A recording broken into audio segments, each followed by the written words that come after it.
Menghadapi pandemi COVID-19 saat ini pemirsa perekonomian Bali sudah dikatakan masuk dalam situasi resesi. Untuk itu sebagai upaya pencegahan dampak perekonomian lebih buruk lagi, program bantuan langsung tunai BLT yang akan diberikan kepada karyawan dengan gaji di bawah 5 juta rupiah diharapkan segera terrealisasi.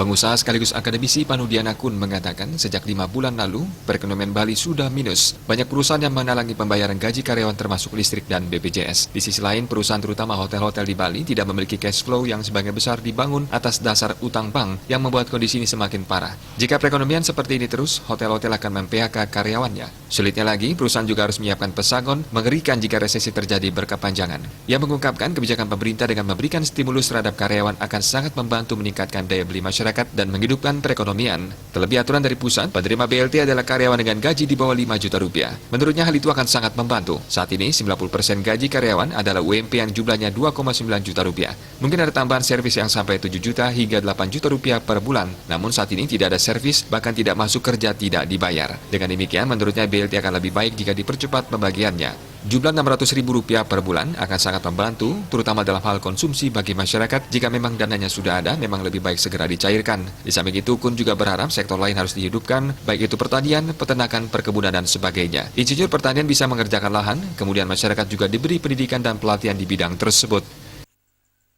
Widya Stuti, Bisnis Bali melaporkan.